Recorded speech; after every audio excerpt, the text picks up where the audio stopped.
Rescue crews find a loyal dog refusing to budge on a frozen lake. What they uncover beneath the ice is a story of heartbreaking bravery. And if you cherish your family and love stories like this, don't forget to subscribe to our channel and avoid 10 years of bad luck. The morning air in Jefferson bit with winter's sharpness as residents noticed an unusual sight at Miller's Lake. A medium-sized dog with worn, reddish-brown fur lay stubbornly on the frozen surface, his body pressed against the thin ice. The dog, later identified as Rusty by local shelter volunteers, remained unmoved despite the growing chorus of concerned voices calling out to him. The lake surface creaked ominously under Rusty's weight.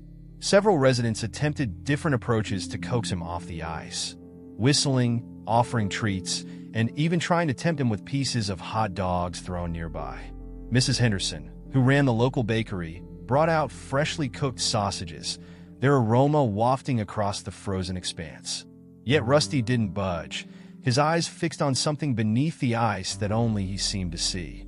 The gathering crowd grew as word spread through the small community. Parents pulled their children back from the lake's edge, while teenagers recorded the scene on their phones. The ice's thickness varied across the lake's surface, creating a dangerous situation that could turn tragic at any moment. The temperature had risen slightly in the past few days, making the ice particularly treacherous. When the call reached the fire station, Sergeant Mike Wilson was the first to respond. His 23 years of service had earned him respect throughout Jefferson, particularly for his calm approach to crisis situations. As his red pickup truck pulled up to the scene, the crowd parted automatically, recognizing his authority.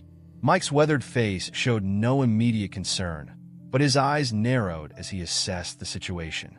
The fire truck arrived moments later, its lights flashing against the white landscape. The rescue team quickly began unloading their equipment: ropes, life preservers, and thermal blankets. Mike stood at the edge of the lake, his boots crunching in the snow as he observed Rusty's behavior. Unlike many animal rescue situations he'd handled, this one felt different. The dog wasn't panicking or struggling. Instead, Rusty maintained a determined stillness that seemed almost purposeful. The crowd had swelled to nearly 50 people now, their breath visible in the cold air as they whispered theories about what might be happening. Some suggested the dog was simply confused or possibly injured. Others wondered if he might be protecting something. The speculation created an atmosphere of mystery that drew more onlookers with each passing minute. Mike's team positioned themselves strategically around the lake's edge, following standard rescue protocols while adapting to the unique circumstances. The ice's thickness needed testing before anyone could venture out, even with safety equipment. The team used specialized tools to measure the ice's stability, marking safe paths with bright orange spray paint. As the rescue operation organized itself, the community's response demonstrated the tight-knit nature of Jefferson's residents. Someone brought hot coffee for the rescue workers. Others offered blankets and towels. The local veterinarian, Dr. Martinez, arrived unprompted, ready to assist if needed.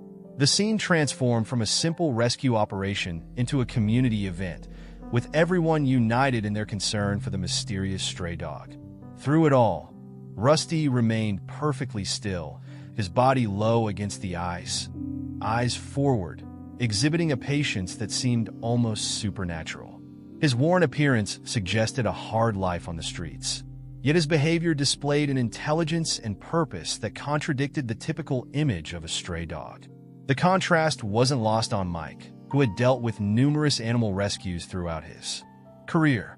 This situation presented something entirely different, a mystery that would soon unravel in ways none of the onlookers could anticipate. Sergeant Mike's approach towards Rusty marked a critical shift in the rescue operation. Rather than rushing in with equipment and force, he chose a more measured strategy. Moving slowly across the marked safe path, Mike kept his voice low and steady, speaking to Rusty in the kind of calm tones that had helped him in countless crisis situations before. "Easy there, boy," Mike called out, his boots carefully testing each step on the ice. The crowd fell silent, watching the interaction with held breath. Rusty's ears twitched at Mike's voice, but his body remained fixed in position. As Mike drew closer, He could see the dog's muscles were tense, not from fear, but from what appeared to be protective instinct. The worn leather collar around Rusty's neck suggested he had once been someone's pet, though no tags remained to tell his story. The rescue team worked methodically behind Mike, securing safety lines and preparing for various scenarios. Officer Jenkins, a younger member of the team, noticed something unusual while setting up the rescue equipment. Through a clearer patch of ice, approximately 3 feet from where Rusty lay, something caught the winter sunlight and reflected it back. At first, Jenkins thought it might be trash frozen in the ice, perhaps a discarded can or piece of metal, but the regular shape suggested something more deliberate. "Sarge," Jenkins called out, keeping his voice low to avoid startling the dog. "There's something under there." He pointed toward the spot where the mysterious object lay trapped beneath the frozen surface. Mike paused his advance, now about 10 feet from Rusty, and studied the area Jenkins indicated. The sun's position had changed slightly, and now he too could see the glint of something metallic beneath the ice. The discovery changed the entire dynamic of the rescue operation. What had seemed like a simple case of a dog in danger now took on new dimensions. Mike signaled to his team to bring up the ice-cutting equipment, but the process would need to be delicate. Any aggressive movement or loud noise might either frighten Rusty or, worse, crack the ice in an uncontrolled way. The crowd's murmuring grew as they observed the change in the rescue team's approach. Speculation spread quickly about what might be under the ice. Someone mentioned lost jewelry. Another suggested it might be a time capsule. Each theory added to the growing sense of mystery surrounding Rusty's vigil. The rescue team began the careful process of cutting through the ice, using hand tools rather than powered equipment to minimize vibrations. They worked in a circle around the mysterious object, staying clear of Rusty's position. The dog watched their every move, his head turning to track each person's movements, but he remained steadfast in his guard duty over whatever lay beneath the surface. As the team worked, Mike maintained his position near Rusty, speaking softly and building trust. He noticed details about the dog that others might miss. The way Rusty's eyes showed intelligence beyond that of a typical stray, how his posture suggested not just determination but purpose. The more Mike observed, the more convinced he became that this was no random incident. The breakthrough came when Jenkins managed to create a small opening in the ice. Water seeped up through the hole, but more importantly, they could now see the object more clearly. It was a package, wrapped in what appeared to be oilcloth and secured with twine. The wrapping's age was evident even through the ice, suggesting it had been there for some time. The question of how Rusty knew about its presence remained unanswered, adding another layer to the growing mystery. The crowd pressed closer as word spread about the discovery, their collective curiosity mounting. The simple rescue had transformed into something more significant, a possible link to Jefferson's past, guarded by a determined stray dog who seemed to know far more than anyone could explain. The implications of what they might find began to ripple through the gathered onlookers, creating an atmosphere of anticipation that would soon be rewarded in unexpected ways.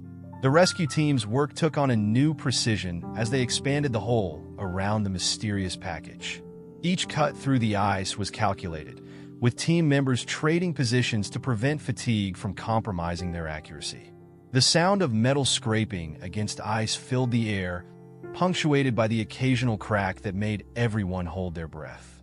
Rusty maintained his vigilant watch, but his posture had subtly changed. As the team got closer to the package, his muscles relaxed slightly, as if he recognized that these humans were helping rather than hindering his mission. His eyes followed each movement with intense focus, particularly when the ice pieces were removed, revealing more of what lay beneath. Sarah Matthews hadn't planned to spend her morning at Miller's Lake. As an artist struggling with creative block after a painful breakup 6 months ago, she'd been walking the streets of Jefferson seeking inspiration for her next exhibition. The crowd drew her attention, but it was Rusty who captured her interest. Something in the dog's determined stance resonated with her own search for purpose. She moved closer to the front of the crowd, her artist's eye taking in details others might miss. The way Rusty's fur caught the winter light, the determination in his pose, the story written in his patient vigilance. The rescue operation reached a critical phase as they created a channel large enough to access the package. The ice around it had to be broken carefully to prevent damage to whatever lay within. Mike coordinated the effort, splitting his attention between the delicate extraction and Rusty's reactions. The dog's behavior continued to puzzle him.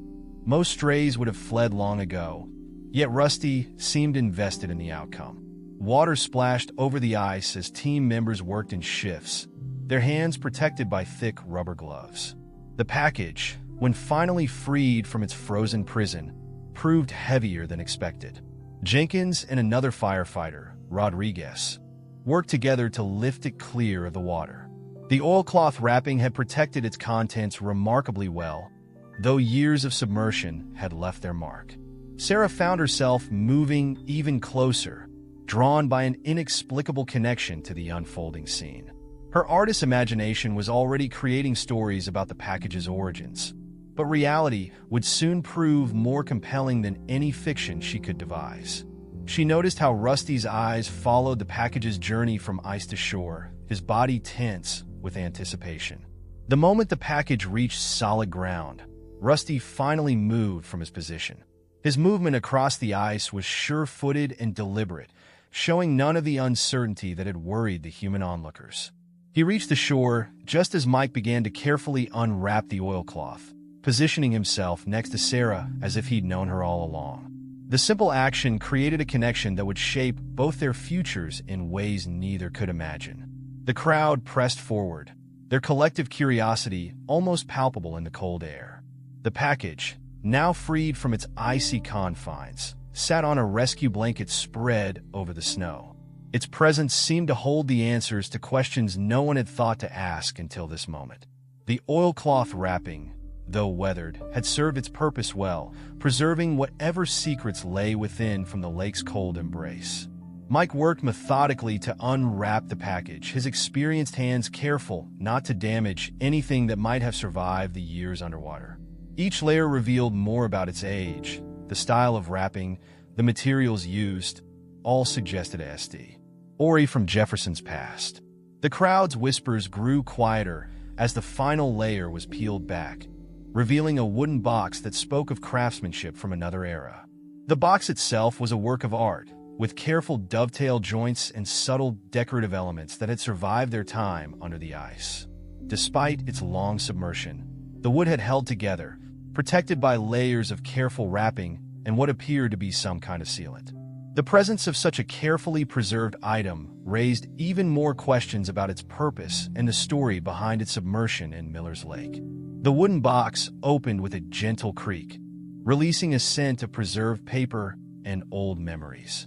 Inside, protected by wax paper and remarkably well-preserved, lay a collection of letters bound with a faded blue ribbon. Mike handled them with a reverence usually reserved for sacred objects, understanding instinctively that they represented more than just paper and ink. The first letter, dated 1943, bore the name Eleanor Matthews in elegant handwriting. The coincidence of the surname wasn't lost on Sarah, whose breath caught in her throat. As Mike carefully unfolded the delicate paper, the crowd leaned forward collectively, drawn into a story that had waited decades to be told. "My dearest Samuel," Mike read aloud, his strong voice softening with the weight of the words. "The war takes you further from me each day, but my heart follows wherever you go." The letters revealed a love story between Eleanor, a local schoolteacher, and Samuel Harrison, a soldier deployed to Europe during World War II. Their words painted a picture of deep connection, shared dreams, and the cruel separation forced by global conflict. The stack of letters chronicled their relationship through the war years. Eleanor wrote of life in Jefferson, teaching children, tending her victory garden, and keeping their love alive through her words. Samuel's replies, when they came, spoke of his experiences in war-torn Europe, always circling back to his dreams of returning home to Eleanor and the life they'd planned together. Sarah stood transfixed, one hand resting on Rusty's head as the story unfolded.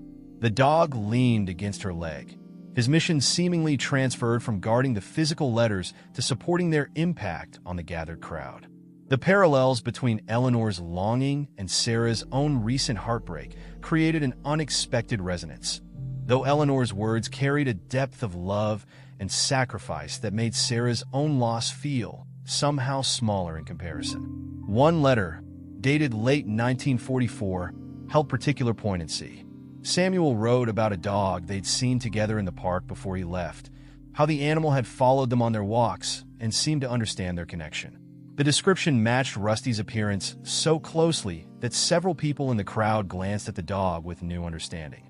Mike continued reading, his voice steady but touched with emotion as the letters revealed more of Eleanor and Samuel's story. Their words spoke of plans for reunion, of a small house they would share, of children they hoped to raise together. The war's shadow hung over every letter, but never dimmed the light of their love. The final letter in the collection, written by Eleanor, had never been sent. Dated spring 1945, it spoke of unchanging love and endless waiting. The paper showed water damage at its edges, suggesting it had been read many times, possibly with tears. The letter ended with a promise to keep their love safe, no matter what the future held. The crowd stood silent as Mike finished reading, the weight of Eleanor and Samuel's story hanging in the cold air. Several people wiped tears from their eyes, moved by the raw emotion preserved in those carefully written pages.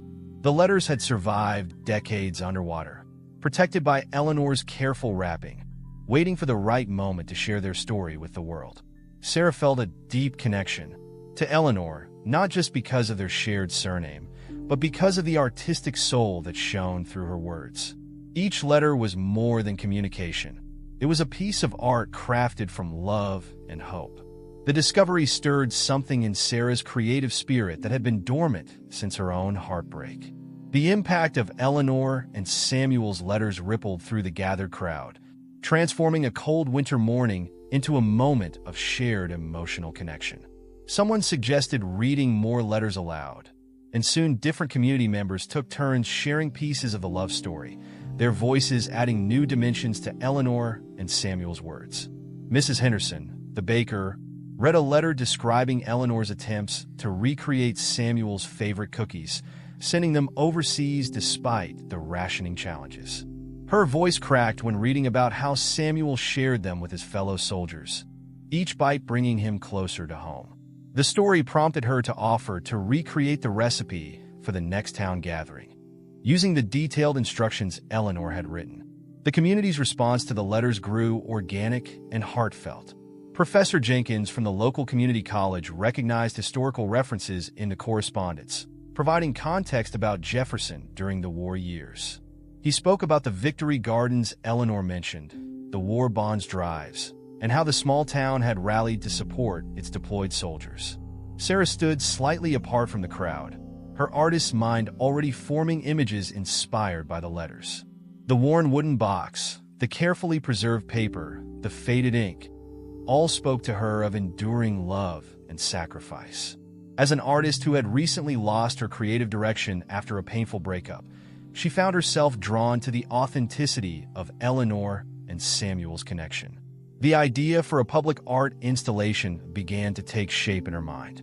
She envisioned a series of panels telling Eleanor and Samuel's story through a combination of words and images, capturing not just their love story, but the broader narrative of a community during wartime. Rusty remained by her side, as if understanding his role in inspiring this new creative direction.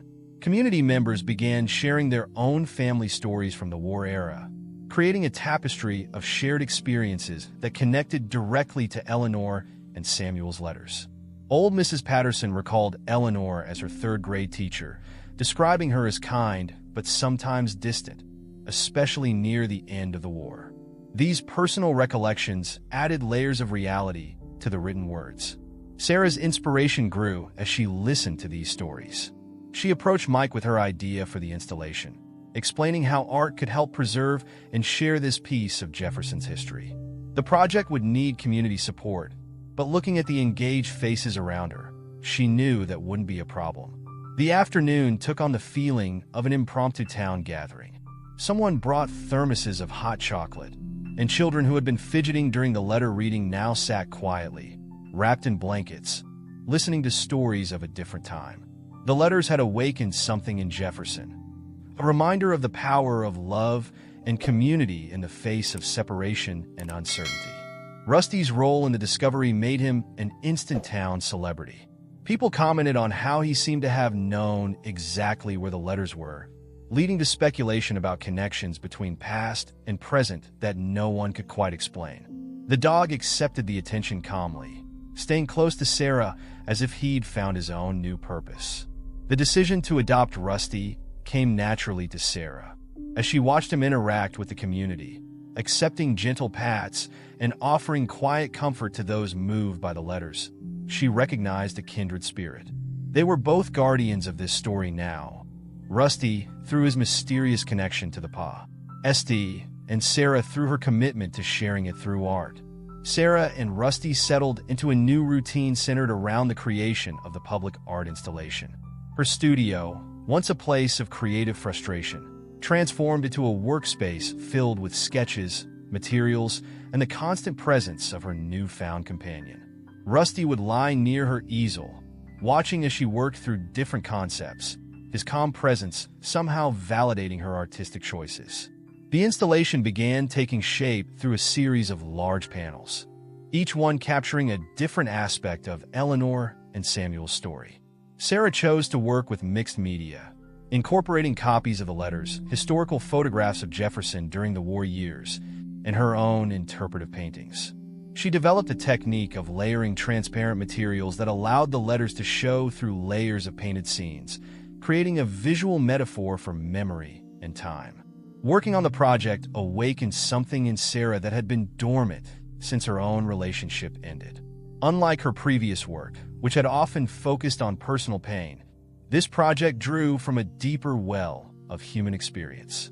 She found herself reflecting on the nature of love itself.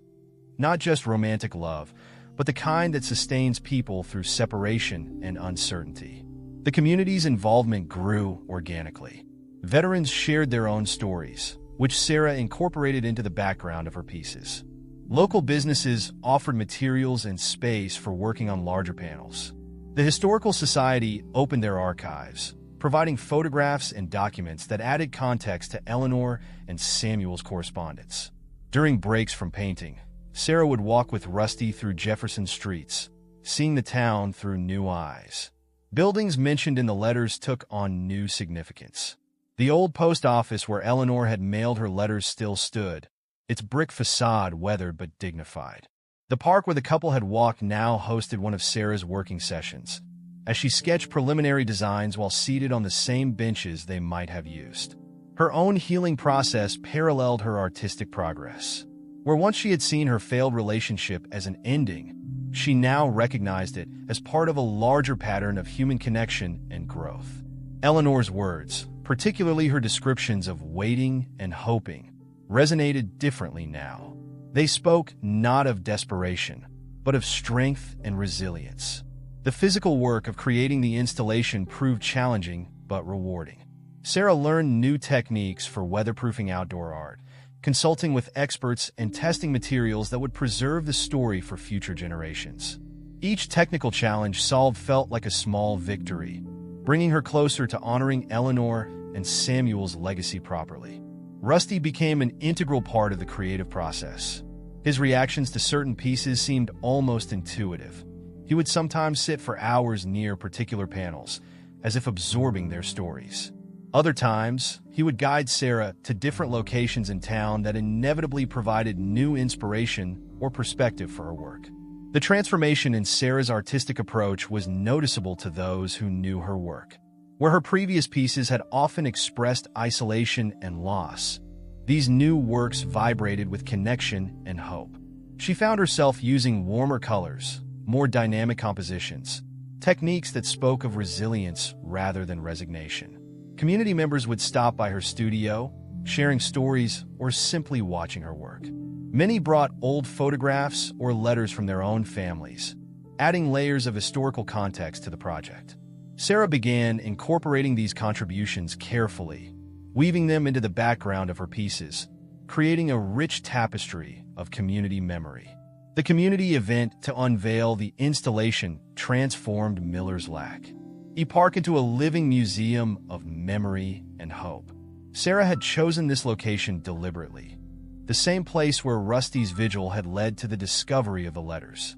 The installation panels created a winding path around the lake, allowing visitors to follow Eleanor and Samuel's story chronologically. The turnout exceeded everyone's expectations. Families arrived early, setting up picnic blankets and chairs despite the lingering winter chill. Veterans groups came in uniform, many bringing memorabilia from their own service years to share. The local school brought students, equipped with notebooks for a special history project about the town during wartime. Rusty, wearing a new blue collar that matched the ribbon from the letters, moved through the crowd with dignified purpose.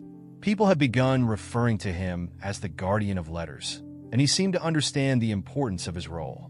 Children would point and whisper his story to each other, creating their own legends about how he knew where to find the letters. Sarah's speech came at midday, with the sun highlighting the installation's panels in natural light. She stood at a podium near the lake's edge, Rusty seated calmly beside her. Her words focused not on herself, but on the power of connection between past and present, between community members, between hearts separated by war but united in purpose. Eleanor and Samuel's story isn't just about love, she told the crowd. It's about faith in tomorrow, about holding on to hope when the world seems darkest. Their letters show us that real love isn't just about happy endings. It's about the courage to keep loving even when the future is uncertain. The installation itself told the story through multiple dimensions. Some panels featured enlarged portions of the letters overlaid with Sarah's interpretive paintings. Others showed historical photographs of Jefferson during the war years, with Eleanor's descriptions painted into the backgrounds. The effect created a conversation between past and present, between words and images. Interactive elements invited community participation. Blank panels allowed visitors to share their own family stories from the war years. Children added drawings inspired by the letters, while veterans posted photographs and memories. The installation became a living document of Jefferson's history, growing richer with each contribution. A particularly moving moment came when an elderly veteran recognized names mentioned in Samuel's letters, soldiers he'd served with overseas. His firsthand accounts of their experiences added new depth to Samuel's written words, creating an unexpected bridge between memory and history.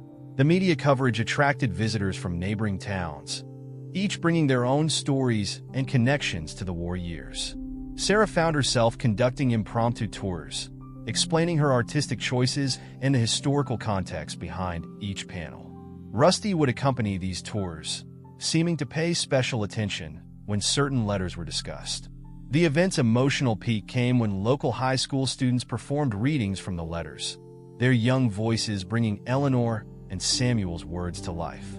The performance, set against the backdrop of Sarah's art and the late afternoon sun reflecting off the lake, created a powerful connection between generations. The discovery of Eleanor's diary happened on a quiet Sunday morning, 3 weeks after the installation's unveiling. Sarah and Rusty were taking their usual walk through Jefferson Park when the dog suddenly diverted from their regular path, leading her to an antique store she'd passed countless times before. In the window, partially hidden behind other items, sat a leather-bound book with a familiar name embossed on its spine.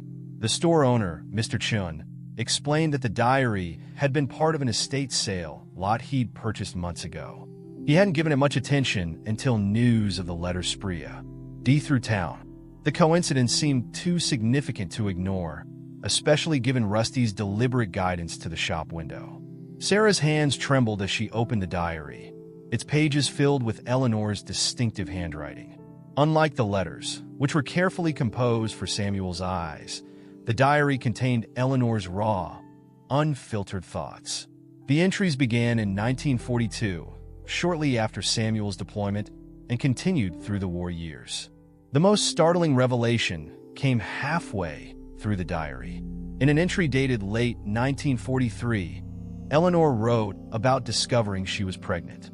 The joy of impending motherhood mixed with the ache of Samuel's absence, filled several pages. She described her decision to keep this news from Samuel in her letters, not wanting him to be distracted by worry while serving in dangerous conditions. "My child will know their father through these pages," Eleanor wrote, "until the day Samuel can hold them in his arms. This secret I carry is both burden and blessing, a piece of our love growing despite the war's shadow."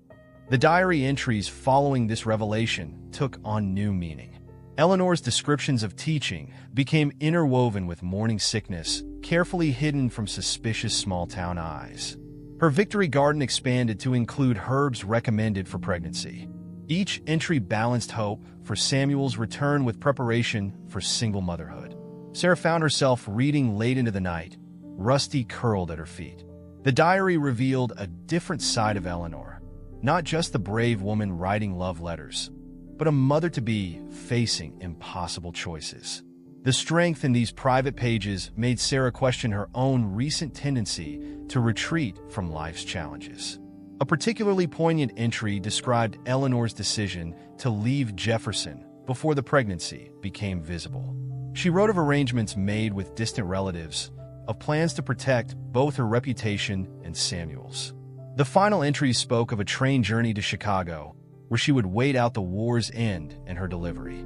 The diary's last pages held the most heart-wrenching revelation. Eleanor had given birth to a son, named him Samuel Jr., but complications from the delivery had left her severely weakened. Her final entry, written in shaking handwriting, spoke of arrangements made for the baby's care should she not recover. This discovery added layers of complexity to the story Sarah thought she knew.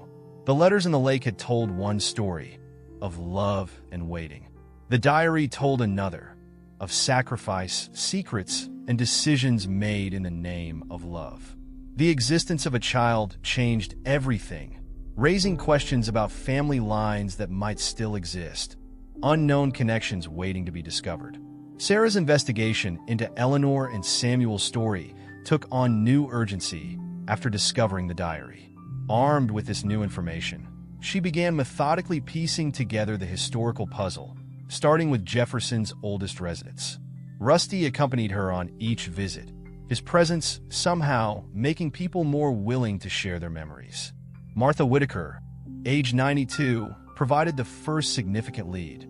Over tea in her Victorian home, Martha recalled working as a junior nurse at Jefferson General Hospital during the war years. She remembered Eleanor's regular visits to Dr. Thompson, though the official records listed these appointments as general health consultations. Martha's memory of Eleanor's departure remained vivid. A foggy morning when she boarded the 6:15 train to Chicago, carrying only one small suitcase. The Historical Society's archives yielded more clues. Birth records from Chicago's hospitals in 1944 showed several entries from mothers named Eleanor, but one stood out, Eleanor M., who gave birth to a boy at Mercy Hospital. The middle initial matched, and the timing aligned perfectly with the diary's timeline. The baby's birth certificate listed only the mother's name, leaving the father's details blank. Sarah's research led her to contact various veterans organizations, hoping to trace Samuel's post-war movements. Each inquiry seemed to lead to another, creating a web of connections across several states. Finally, a breakthrough came from a VFW post in Burlington, just 40 miles from Jefferson. Their records included a Samuel Harrison who had served in the same unit mentioned in the letters.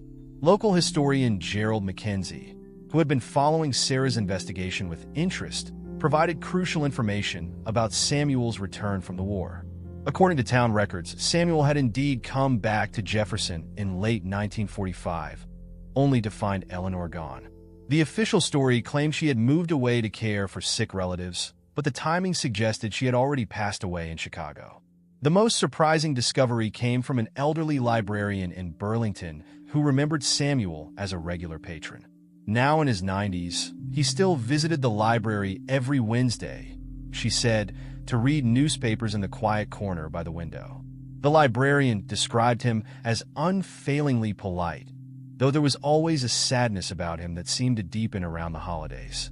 Sarah spent days debating whether to make contact. The weight of the information she carried, about Eleanor's pregnancy, about their son, about the truth behind their separation, felt almost too heavy to bear. She consulted with several community members who had become invested in the story, seeking advice about the most sensitive way to approach such a delicate situation. Rusty seemed to sense her internal struggle. During their evening walks, he would often lead her to the installation by the lake, where Eleanor and Samuel's story was displayed. Standing before the panels that showed their love story, Sarah would contemplate the responsibility of holding pieces of history that could potentially change lives. The decision to visit Burlington came after finding one final entry in Eleanor's diary, previously overlooked. On a page that had stuck to another, Eleanor had written her deepest wish, that someday, somehow, Samuel would know about their child. The words seemed to give Sarah the permission she had been seeking. The investigation had transformed from a simple historical research project into a mission to fulfill a dying mother's last wish.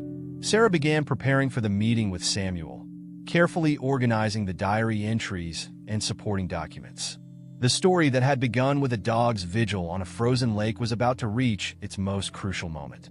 The Burlington Public Library stood as a modest brick building in the heart of downtown, its windows glowing warmly against the morning chill.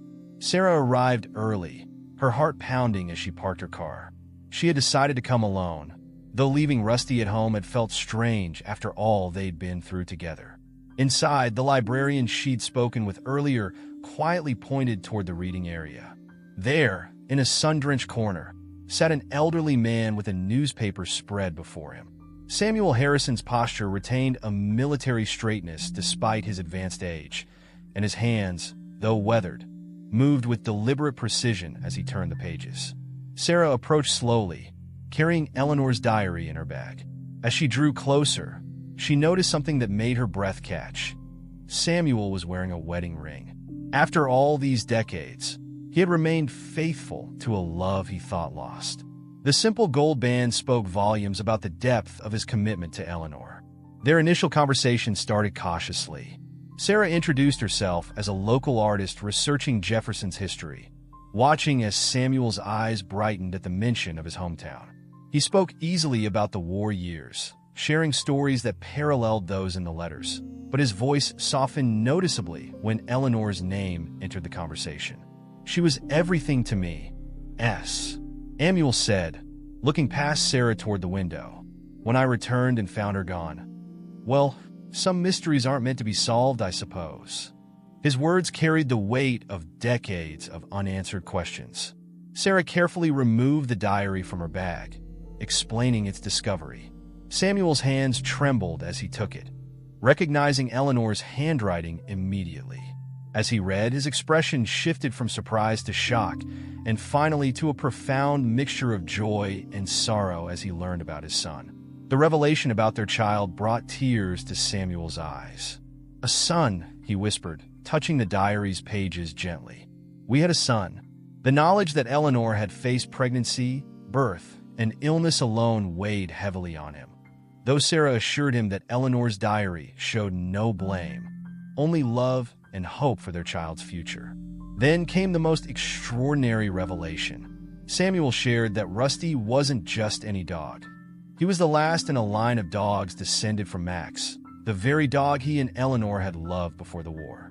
Max's puppies had been given to trusted friends, and their descendants had somehow maintained a connection to both families through the generations. This explained Rusty's inexplicable behavior at the lake. He had been drawing attention to the letters Eleanor had hidden, fulfilling a legacy of loyalty that spanned generations. The dog's instinctive trust in Sarah made sense now. They shared a connection to this story that went beyond mere coincidence. Samuel's final disclosure brought the story full circle. He had recently received a letter from a Chicago law firm handling the estate of a Samuel Harrison Jr., who had passed away the previous year. His son had lived a full life, becoming a teacher like his mother, though they had never met. The letter mentioned grandchildren, 3 of them, living in various parts of the country. As the afternoon light faded in the library, Sarah and Samuel sat together, planning how to connect with this newly discovered family.